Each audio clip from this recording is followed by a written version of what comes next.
All right. This morning, as we continue our journey through Acts, through the rest of the story of the Bible, the rest of Jesus' story, it all kind of comes into clarity as we take further steps into this story. We get to learn once again about Peter. Now, I want to point out, we've talked a lot about Peter. We've talked a little bit about Saul/Paul. But the story of Acts is largely about Paul and his journey. So this is kind of the turning point. This is the last real big Peter-centric story in Acts. I mean, he's still a character, and he's a part of Paul's own story and journey. But this is the last story that's really about Peter. If you flip to Acts chapter 12 and you look through the rest of the book of Acts, you'll see that the title headings on those paragraphs, like 80% of them probably say Paul. Paul in Ephesus, Paul in da-da-da, Paul arrested, Paul da-da-da, whatever. So we get to turn our focus to Paul and his journey and his story next week. This week we get to kind of round out Peter a little bit. And Peter finds himself in a situation that I think we might call being between a rock and a hard place. Have you ever felt like you're between a rock and a hard place before? I mean, we can mean that in a physical sense. So, like, okay, you guys are all country folks, so you've had your wheels stuck in the mud before, right? And you just got your wheels spinning in the mud? All right, that's, colloquially speaking, a rock and a hard place, even though there's no rock or hard place, but you know what I mean. I once went on a trip. We went on a canoeing trip with my dad and some family friends down the Miraculous in East Texas. And we took the wrong fork off the river, and we ended up in a bog. And the river was low. I've told this story before, if you remember. So we had to take the canoe out of the river, and we walked down the road until we found a house at night where we could call home to be picked up and all that stuff. That was my rock in a hard place experience as a child. It was like, there's no way out of this, that I can see is kind of what that means. But those are physical expressions of the idea of being stuck somewhere. But a lot of times, maybe most of the time, we experience it in more of an emotional way. A decision that's got to be made that seems like if I make one decision, the other people are mad, or if I make that decision, the first people are mad or whatever. And so it's better just not to make decisions. That's a rock and a hard place emotionally or spiritually. And let me tell you, we've been between a rock and a hard place the last few months. You know what I mean? So there's both physical and emotional expression of this, but here we find Peter mixed in kind of both. And I'll read part of Peter's story, and then we'll go back and kind of cover some of the context and see what all is going on. So, all right, so chapter 12, verse 6 through 11 is what I'm going to read this morning. I have to situate myself so my Bible doesn't blow away and stuff. All right. The very night before Herod was going to bring him out, Peter, bound with 2 chains, was sleeping between 2 soldiers while guards in front of the door were keeping watch over the prison. Suddenly an angel of the Lord appeared, and a light shone in the cell. He tapped Peter on the side and woke him, saying, "Get up quickly." And the chains fell off his wrists. The angel said to him, "Fasten your belt and put on your sandals." And he did so. Then he said to him, "Wrap your cloak around you and follow me." And Peter went out and followed him. He did not realize that what was happening with the angel's help was real. He thought he was seeing a vision. He thought he was dreaming. After they had passed the first and the second guard, they came before the iron gate leading into the city. It opened for them of its own accord, and they went outside and walked along a lane, when suddenly the angel left them. Then Peter came to himself, and then Peter came to himself and said, "Now I am sure that the Lord has sent his angel and rescued me from the hands of Herod and from all that the Jewish people were expecting." This is the word of God for y'all, the people of God. If you respond with me, thanks be to God. Let's focus in on that last verse actually before we get into the context. Peter says, "Now I am sure that the Lord has sent his angel and rescued me from the hands of Herod and from all that the Jewish people were expecting." I wonder, what was it the Jewish people were expecting? Well, it was the same thing that Peter was expecting. It was the same thing that the church was expecting when they were praying fervently for Peter just before this happens, or just after his arrest. It was the same thing that Herod was expecting. The expectation in this situation could have only possibly been death for Peter. I mean, it was inevitable. He was seriously between a rock and a hard place, right? He had 2 chains on his wrists. He had 2 guards at his side. He had another 2 guards at the gate, at the door of the cell. This situation, in its context, and in our own context, if you found yourself in a situation, spells disaster. I mean, it is impossible that Peter might have gotten out of this situation himself. It is unfathomable that he could have lived through this situation on his own accord. And that's an important caveat, on his own accord. How did Peter come to be in this rock and a hard place situation? How did he come to be spinning his wheels in the mud in this place?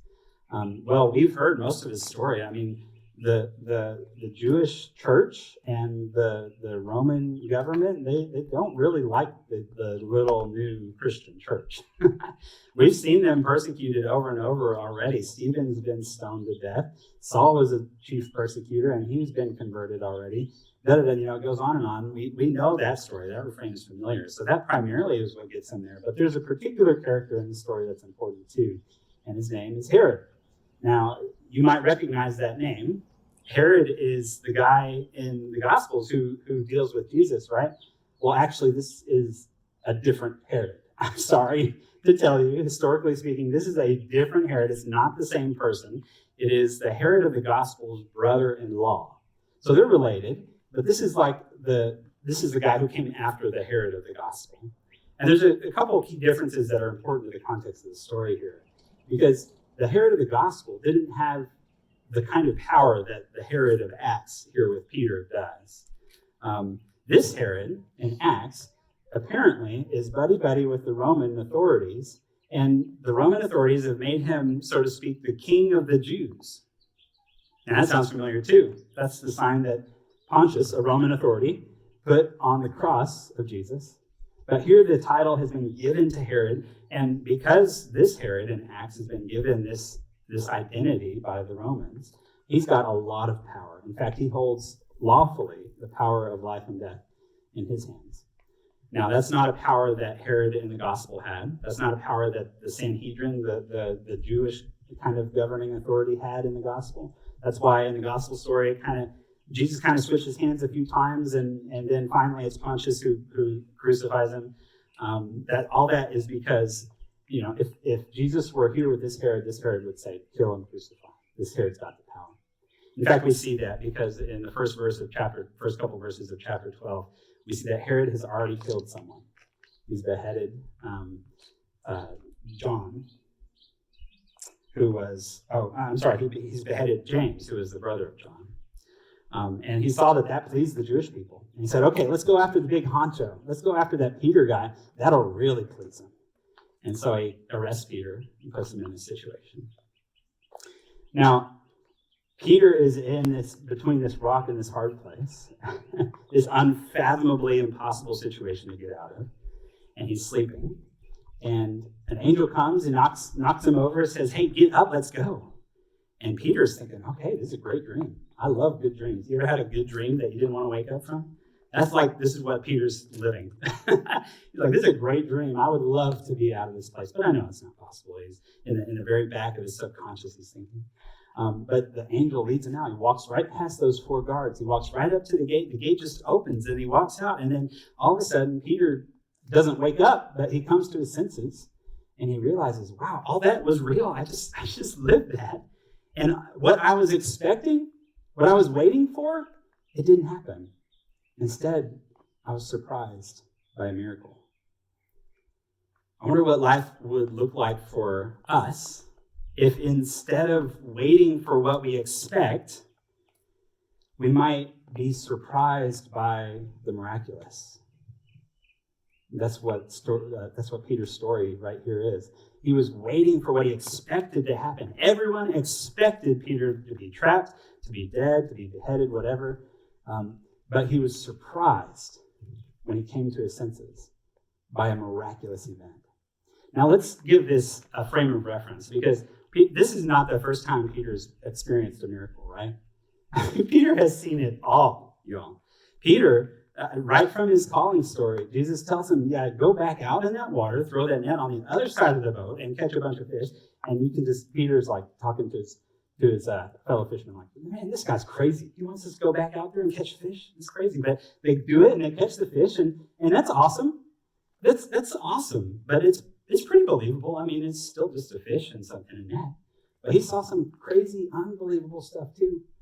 He saw a dead boy raised to life. He saw Lazarus raised to life. He saw when the 5,000 gathered, the bread and the fish multiplied so that everyone had enough, and they had the 12 leftover baskets. You remember that story? He saw Jesus transcended on the mountain. He saw Moses and Elijah right there. He said, let me build you a tent for them. He saw it all. And guys, this isn't even the first time he was freed from jail. He's been arrested twice. Once he was let out. The second time he was miraculously let out. You would have thought that Peter would have known and expected this to happen. But he was waiting for what he expected. What he thought was going to happen. What everyone thought was going to happen. He was waiting for what he expected. But he was surprised by the miracle. What if we lived a life where we were, instead of waiting for what we expected to happen, we were surprised by the miraculous? Let's look at the rest of the story, the back end of the context here, because it doesn't just end there. Peter goes on, and after he escapes, he's got to find somewhere to go. I mean, he's just broken out of jail, y'all. So he's looking for the nearest house church he can find. He finds it. He knocks on the gate. The servant comes to the door. The servant recognizes Peter and his voice. And the servant is so freaking excited that she runs back to the back of the house, forgets to open the door. Peter's just there knocking like, hey, come on, let me in. I got to get in. I just escaped from jail. Let me in. And the servant goes back, and the people say, you are crazy. You are out of your mind.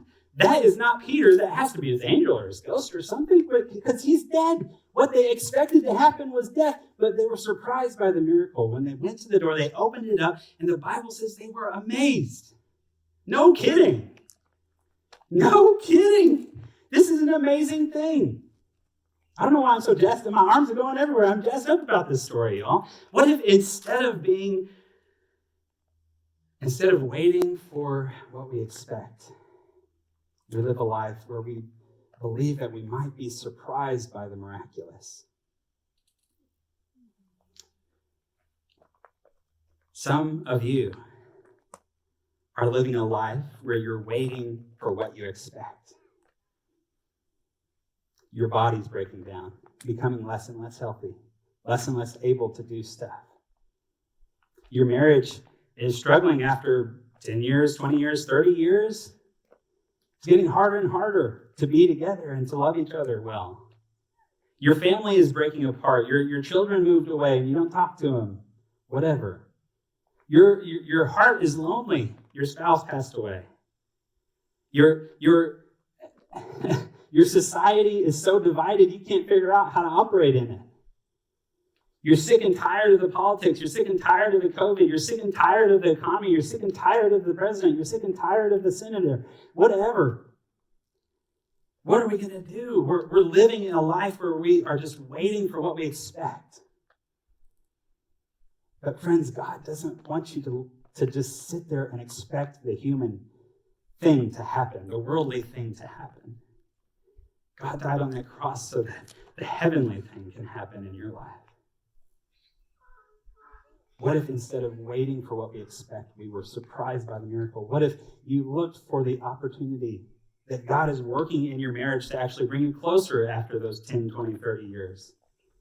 What if you looked to be surprised that God might actually heal your body? What if, and this would be a big surprise, what if God actually healed our country and helped us be a little more united so that we can actually do something for the people who need things done? What if instead of living and waiting for the expected, we might be surprised by the miraculous? What do we need to do in order to be surprised by the miraculous? The first step is like Peter. I think Peter had this. I do. The first step is to actually believe that the miraculous might happen in your life. So just pause for a second. Think about your rock and hard place situation. Think about those wheels turning in the mud in your life. Do you actually believe that God could perform a miracle in that situation? What you think is impossible, that God could actually do. That's our first step. That's not some kind of extraordinary type of faith, y'all. That's just faith in Jesus. That's just faith in God. That's what Paul tells us later on in Colossians. That's what it's like to set our mind on the things above and not on the things below. That's what it's like to set our mind on heaven and not on earth. To expect the miraculous, to expect the kingdom of God as being real in my life, instead of expecting, like Peter and everyone else in this story, that death was imminent and that was just going to be it. That was just going to be it. The next thing, like the people, like the house church that Peter went to for refuge, is to actually look for the miracle in your life. We believe and we trust and we have faith enough that God might actually work a miracle in my life. Well, that's good. So start looking for it. Start expecting it. Start hoping for it. The place where you're stuck is not the end, y'all. If you're sick, if you're hurt, if you're tired, if you're worn, that is not the end for you. Jesus died on a cross so that you might live and have life abundantly, so that you might know the peace of God that surpasses understanding, so that you might actually love the world as he does and abide in love with him. What if instead of waiting for the expected, or you might be surprised by the miraculous? That's a life that I want to live. That's a life that I invite you to come into. It's a life that I invite you to live as well. This last hymn, this last song, I changed because it goes just right along with this story. I mean, if you've looked at the lyrics, you know. If you've been walking the same old road for miles and miles, if you've been hearing the same old voice tell the same old lies, if you're trying to fill the same old holes inside, there's a better life. There's a better life because our God is not one who leaves us in chains, but our God is one who makes the chains fall off, who shakes the prison doors, who opens them up and allows us to walk out not bonded people, but free people. That's an invitation for everyone this morning.